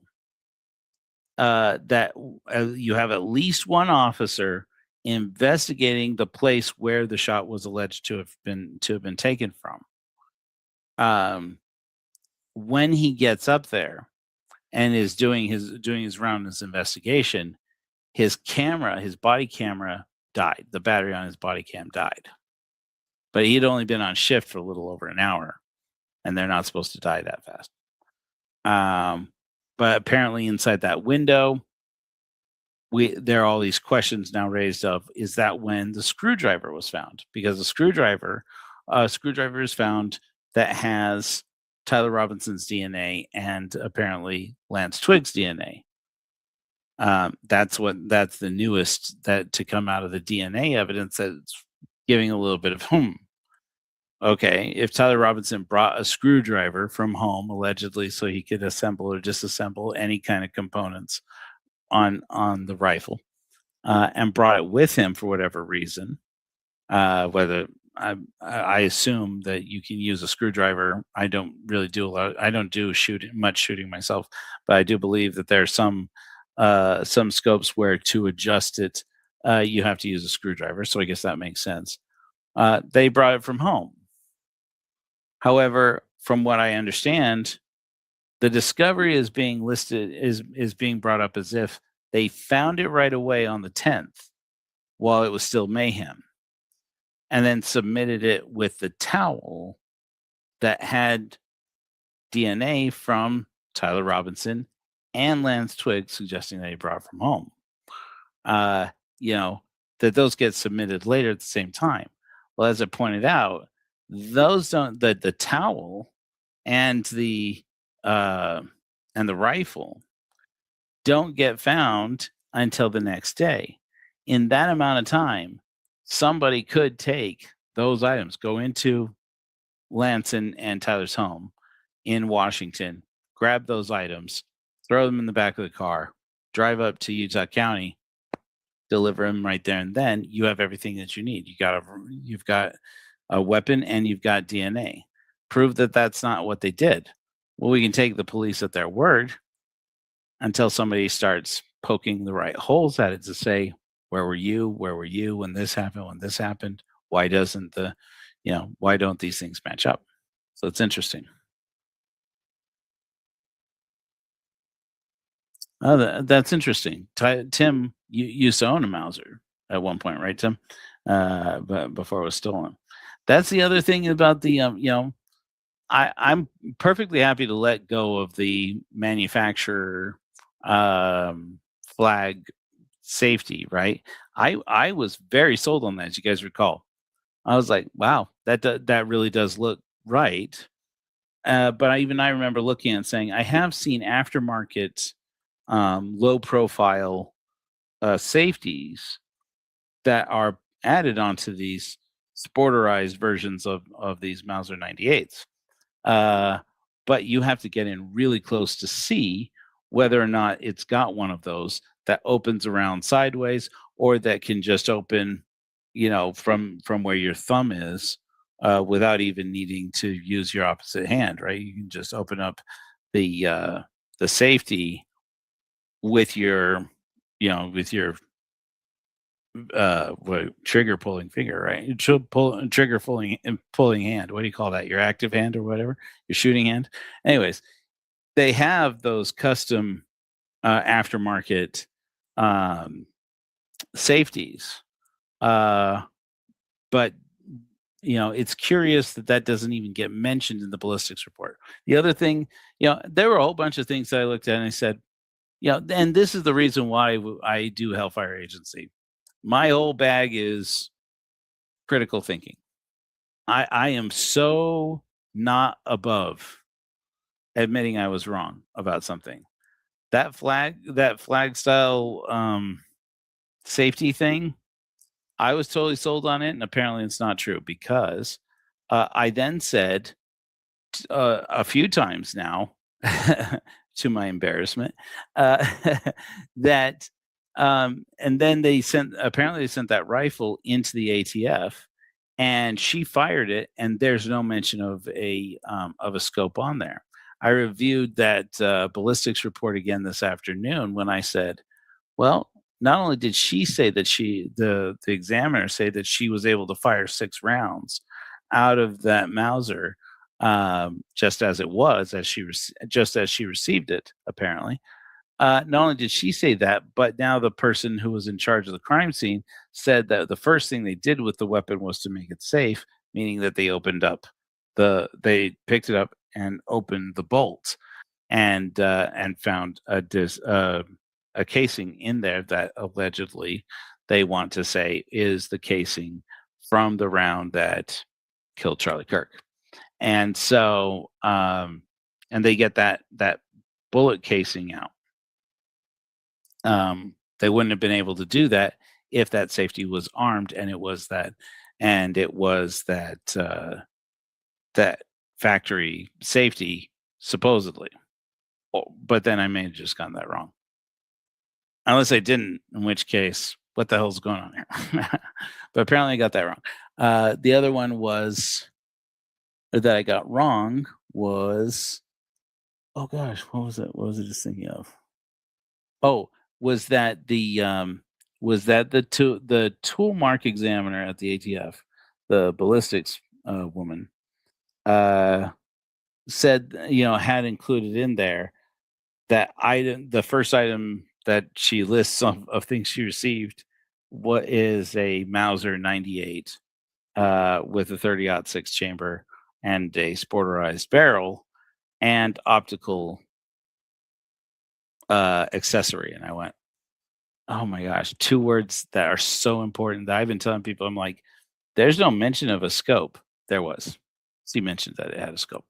Now I don't recall her, and I did examine it again today. It didn't say that it had a scope on the rifle, but it didn't say it didn't. So apparently, whatever the situation is with the scope, you are able to arm it with the safety without taking the scope off. So that theory is more or less spent. But it's an interesting one. That plus the Lance testimony were the main things that made me go, or I really just want Tyler Robinson to be innocent, and it's just not true. And so that was the moment where I said, I still feel very suspicious of all the holes in the story, but people do things like this, and people do things like this. But I do feel like Tyler Robinson is entitled to defense. Everybody's entitled to a defense. But the more important thing I'm concerned about right now is if Tyler Robinson, it seems to me like Tyler Robinson's attorneys have been pleading from the beginning of this preliminary hearing, saying, hold up here. Suppose that our client wants to confess and wants to take a plea deal. Right now, this rhetoric is so hot, and you guys are coming after us so hot with death penalty talks, that it starts to feel like even if our client were willing to admit that he did it, you wouldn't want him to, because you're so desperate to put him in front of a firing squad. And what if our client did it and wants to confess? What if he wants to come clean and you can get justice for Charlie Kirk? Is it only justice for Charlie Kirk if he faces a firing squad? and it just seems to me like that's the case they've been making from the beginning. Is we'll defend our client because he's entitled to a defense, but the state is now making it impossible to negotiate what would be a relatively normal thing, in being able to say, look, our client wants to plead guilty. He wants to own up to it. He wants to take his lumps. He wants to pay his, to pay his debt to society. Let's get him on the way, and let's forego this crazy trial. And they're not even giving us an opportunity, because Donald Trump got on television and said, we're going to find him and we're going to make sure he gets a firing squad. And now they're determined to prove that he deserves the firing squad. But even if Tyler Robinson did it, there are major reasons why it fails to meet Utah's standard for what is for what qualifies for the death penalty. And so at this point, they have good reason to say, right now, you guys are not interested at all in getting justice for Charlie Kirk. What you're interested in is the sideshow of seeing a man in 2026 get a firing squad execution. And it's just bloodlust at this point. And they have a fair point. I think that they've said that from the beginning. Yeah, blood atonement, exactly. So, yeah, that's exactly right. That's exactly what they want, blood atonement. Somebody was mentioning on a podcast I was listening to, was it yesterday, and said, I was like, man, I wish I could call in right now. But I didn't have good, strong internet right now. I don't know if you guys, how many of you have been with us, how long you've been with us, but I'm currently in what I am referring to as the TV dinner house. This is, if you don't know, this is Reflectix. Originally, I had planned to do all of my house in all of the it's really late here and my brain has not been doing great lately. All of the insulation in spray foam, only to discover that it's stupid expensive. And I had to get it up to like 3 inches proud to get the kind of R value that I would need, especially when it turns wintry out here. So I got as much of the roof as we could afford to do with spray foam, and then I put 2 layers of this stuff, Reflectix.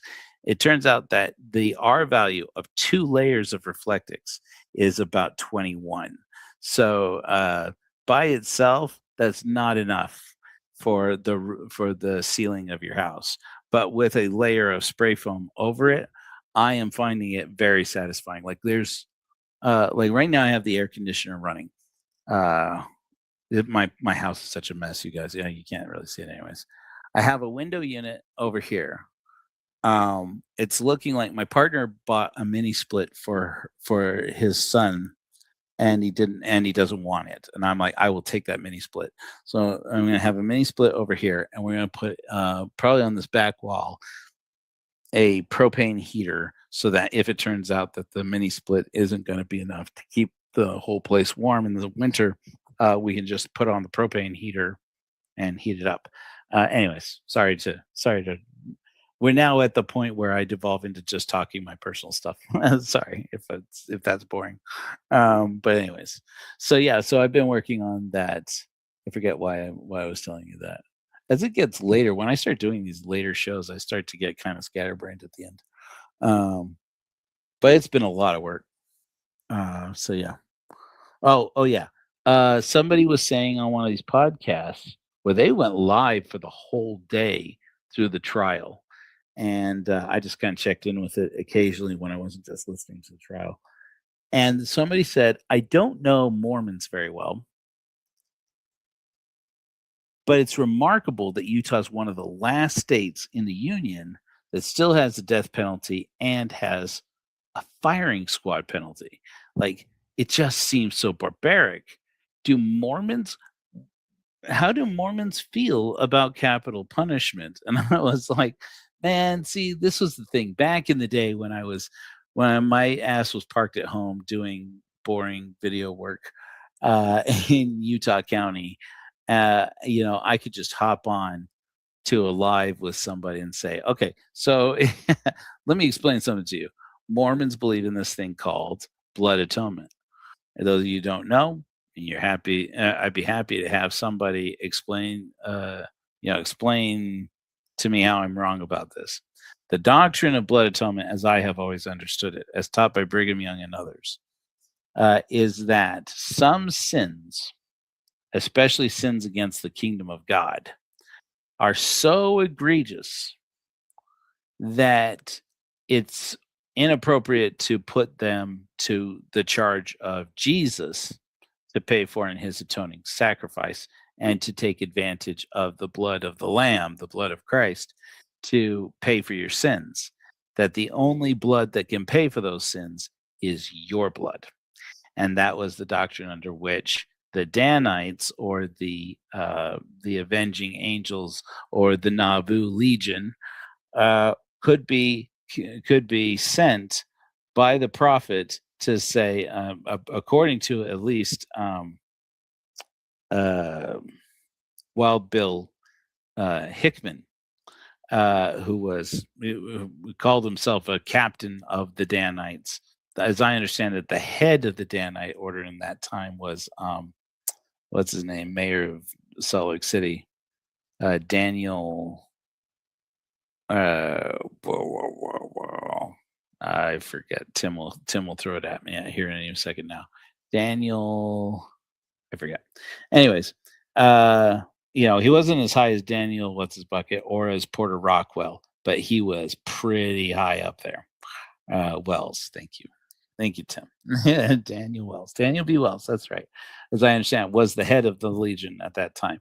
Of course, then at the time they had another guy who was the sword bearer, I believe, was still alive during that time, which was Joseph Noble, who carried Joseph Smith's sword. There's all this secret ritual around murdering people in Mormonism, and yes, absolutely, there are still Mormons who believe in the doctrine of blood atonement. To wit, that actually comes home to one of my series about murder among the Mormons that I did for the first couple of years of Hellfire Agency is called Blood Atonement. And I came up with the idea to call it that, called fresh to my mind when I took this interview with, I didn't film the interview. I grabbed the interview of Larry Anderson, who was the stake missionary that converted Ted Bundy and baptized Ted Bundy into the Mormon Church in 1975. And when he was questioned, this guy Larry Anderson, he's a hoot. He's an interesting character. I've known a couple of people who've had conversations with him, and they say, "But that guy's a character." But I saw this interview with him in which he was asked about baptizing Ted Bundy and then finding out what Ted Bundy was doing in Utah afterwards. And he was one of these people who said, I didn't believe it. I couldn't believe it. And told people all the time, you don't know Ted. Ted couldn't possibly do this. And it's been decades that he's had to come around on the fact that he baptized a killer. He baptized a really bad guy into the church. And when he did, at the time, one of the church's reporters was Lynn Packer, same guy who blew the doors open on the whole Tim Ballard investigation, got all of this. We owe all of this to Lynn Packer. And Lynn Packer was sitting in the trial in the courtroom where Ted Bundy was being tried for the aggravated kidnapping of Carol DeRange. And he said that two guys tapped him on the shoulder, and they're like, "Are you that guy who writes for the?" I think I want to say it was for the Deseret News. It was covering the trial for Deseret News, and he's like, "Maybe. Why? Who are you?" And they said, and well, no, he said they asked him, "Why are you covering only bad things about Ted? Why are you only covering things that make him look guilty?" And he turned and looked at them and said, "Because the prosecution goes first." That's how it works. and and they're like, "Why you got to make him sound so guilty?" And he's like, I'm not. I'm just covering what they're saying in the trial. Why are you so convinced that he's innocent?" And they said, "Because we're the ones who baptized him." And it was this guy, Larry. Anyway, he gave this interview back a few years ago, about 10 years ago, I want to say, where he said, when he was asked about how he felt, looking back and realizing he baptized a killer, he said, we taught Ted the doctrine of blood atonement, and he believed it. And I remember looking at his face, and he was so earnest. And I'm like, he believes that. And number one, what a distortion of blood atonement as a concept, that it's an act of mercy to allow you to pay for your own sins with your life. But in his mind, the young man that he baptized into the Mormon church is in heaven now. That Ted Bundy's forgiven. He's in heaven because God allowed him to pay for it in the electric chair. And the guy who baptized him in the church, like, he believes this. Yeah. Mormons love a death, man. They love to see an eye for an eye when it comes to murder, or really anything. Like back in the day, if you don't know, Hickman, Wild Bill Hickman, co-wrote a book called Brigham's Destroying Angel, and it's been like a source of contention for a long time because a lot of people, say that he admits to various persons over the course of his life, including at least his daughter, that he made up a lot of the story in Brigham's Destroying Angel. That he elaborated, that he fudged some of the details to make it more gory, to make it more graphic, to make it more over dramatized, because the guy he wrote it with told him that it would sell better, which didn't turn out to be true, as I understand it. And so for years, the church has been saying, so he made it all up. You can't trust anything he says in the book. But you line up the things that he talks about doing, and they all line up. Sure, some of the details are obviously lies, but then but the fact that they happened, like the burning of Fort Bridger, for example, or the war with the Timpanogos and is it Black Hawk? What's the guy's name? Anyways, yeah, the war with the Indians. That it's all in there. Now, of course, he makes himself out to be this rogue hero of the story, when the truth is much more wicked than that. But anyways, he would say he says in there that they had basically a code word from Brigham Young. This is when Brigham Young was a prophet, and Brigham Young would say to a member of the Danites, "It's high time so and so was used up." And if Brigham Young said your name there, "It's high time so and so was used up," you died. And then he tells stories of people that he did it to. So it's a curious time. Mormons love blood atonement. They love this idea. Not all of them, obviously, but there are some, and they want to see blood atonement for Charlie Kirk. Fuck knows why. But anyways, So I wish I could have shown you more of this video that I prepared for you guys. My internet's been sucking since I got out here, and the more layers of of reflectix I put on the walls, literally, the less Wi-Fi reception I have in here, which is kind of a good thing, honestly. I certainly feel a lot more secure, and the aliens can't read my thoughts.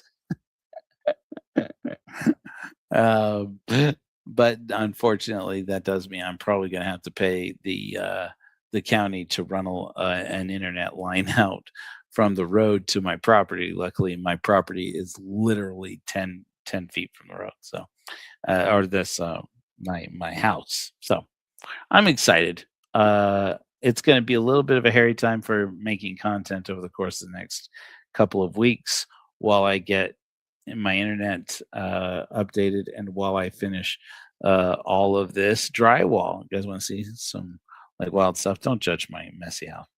That is a big stack of drywall there. I got two jacks on either side of what's going to become my wall to my bedroom over here, and the same is true. You can't really see; it's really dark over there on the far side. Oh, in case Hyde is here with us, Hyde, I hear you on the comment you made about don't use expanding foam on the gaps in the drywall. I hear you. I hear you. Hey, it's Hyde. What's up, buddy? In Virginia. I'm in Virginia. Southwest Virginia. When people ask me, what part of Virginia are you in? I'm like, it's in that southwest part that's called Kentucky.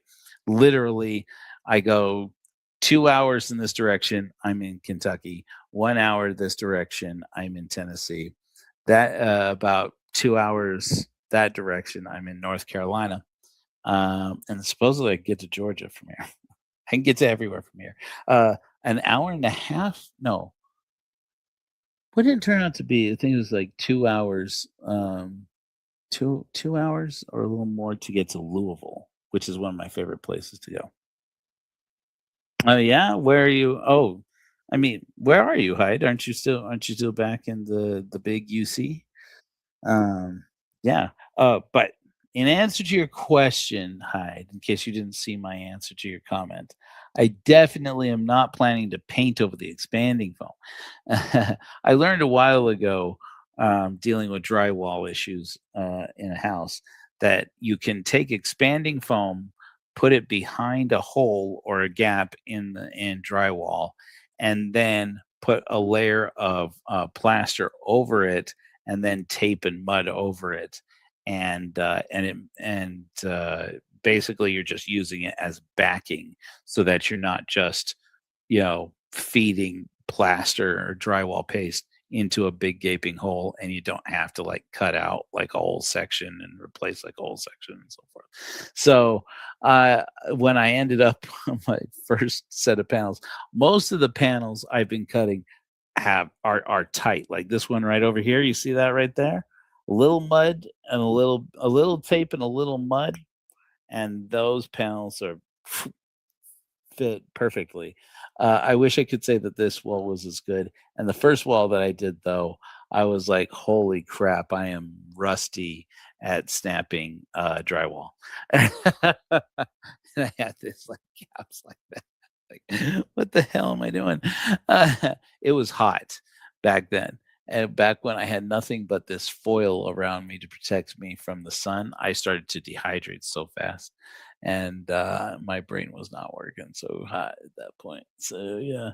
Now that I mean, I'll tell you what, as soon as I had these drywall panels on this wall back here, the it's all drywalled up over here where the air conditioner is. As soon as I put up these drywall panels back here, and then I went step back and I stood, not leaning against, but like just almost leaning against the drywall while I caught my breath. And I could feel not the air conditioning, but the cool. I don't know how else to put it, but like the cool of the air conditioning on in that drywall, like seeping into that drywall and basically just like tapping the heat off of my body. And I went, "Oh my gosh, this is it. we're finally, I'm finally seeing results after all this work, and I still have so far to go. My floors. Anybody's got great ideas for floors? I'm taking them. I have OSB on the floor of this shed, and I'm going to put by Monday. I'm planning to put a vapor barrier down, and then I have insulation panels that are meant to dampen the sound. That's one of the biggest problems with these shed house conversions. Um, yeah, yeah, that's right. That's right.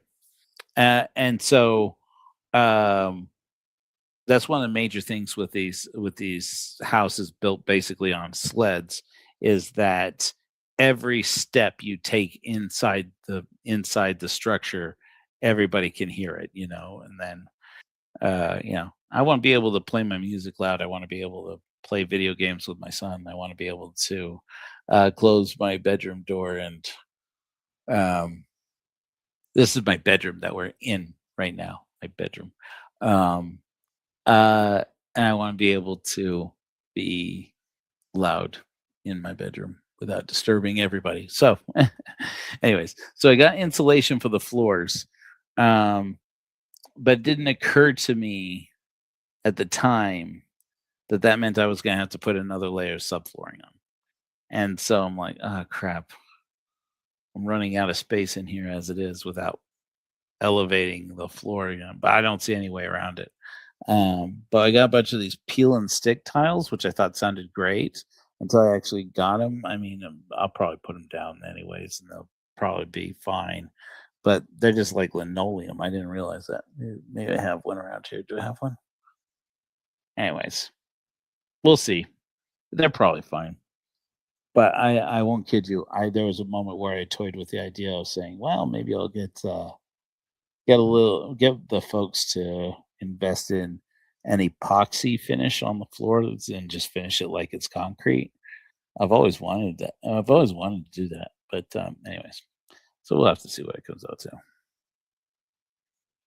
Laminate floor, tongue and groove. Okay, yeah, my partner has something like that, but they have like the really soft one. I don't care for it, but I have considered doing something like a tongue and groove thing. The ceiling, I'm probably going to wind up doing as Luan, as just as a curve. That's what I'm looking at now. Is just to like put a natural curve of just plywood across the top, and possibly, maybe not right away, but possibly putting some strips of common board or MDF if I can get cheap MDF and do it. I don't know if you've ever seen that where people do like faux shiplap and it looks really good. So I might do that. I have like until like Friday of next week to figure out what my ceilings are going to be made out of. But I think it's going to be exciting. I'm stoked about it. But I definitely need that. You don't think the epoxy will last? Oh, interesting. Interesting. Well, I'm definitely going to have to do another layer of subflooring. So, I've tried to figure out every kind of way to seal up OSB, and the consensus seems to be you can't. You surround it with Tyvek or whatever. You surround it with plastic, and that's what you do. You moisture barrier as best as you can. There's nothing else to do. So we'll see what we end up doing there. But I definitely, those who are concerned about the weird paint on the walls, we did try for a while there to create a moisture barrier by just taking cheap spray paint, primer paint, and just painting, a quick coat of cheap spray paint on the walls. The problematic areas where I looked at it and I went, this isn't going to protect against mildew. It's not enough. I wound up putting a waterproof layer over those. And then we have this Reflectix will, which I think will provide some protection, but really the most important thing is that fan, that solar fan. Oh, people who were concerned about the solar fan leaking when it rains. Um, I have, after upon closer review, discovered that the flashing I installed with the fan, I had not installed nearly as well as I thought I did. So, um, it's looking like I'm going to, like, I may be able to fix it, but just by taking some quality roofings. It's a metal roof, quality self drilling screws with silicone washers, etc., and some roofing metal, and actually flashing over the flashing that comes with the actual fan, and layer it on top of it so that when the rain comes down, it actually just rolls off that top flashing. And I think if I do that, it'll solve all my problems. Um, Mostly, I think the rain is coming in through screw holes that I had to add from the bottom of the roof, um, because I nearly fell down off the roof. And I'm like, I ain't risking this. I'll just secure it from the bottom. I'll figure out what to do with it later. And I was so tired, I completely forgot about it once it started to rain. And then I realized, looking at it closer, I'm like, oh, there's screw holes right through the roof. And it's right where the flashing is letting water under the flashing, and then so yeah, of course it leaks. So I think if I put flashing on the top of it, like from what I understand, you can try everything you want to try and patch it from the bottom, try and patch it here and there, get the like caulk gun stuff. That they have like metal roofing patch kits where they have like metal in like the caulk gun, and you can just like you know patch it up, and it just doesn't work. From what I understand, it's like, yeah, you just got to flash over it. That's all. That's the only solution. Yeah, that's what I meant with the rubber gaskets. That's exactly what I was thinking about doing. So I'm excited. Once I have this done, right now I got 100-pound tank out there. I figured out that I can basically survive a week um, running my computer, the air conditioner, and charging up devices. I can run about a week on 100 pounds of propane. And right now, propane we got a guy in town that I can take my 100-pound tank down to, and it costs $54.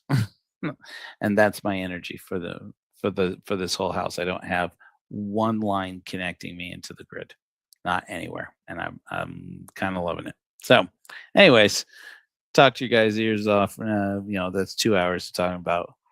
I still don't buy that Taylor Robinson did it, but uh, I I have to admit I was surprised at how good a case they made for it. So, yeah, you have to come on out, guys. We got to. Yeah, you guys got to come out to Appalachia, man. We got to have like a Church of Corahor event out here. I think it's going to be great.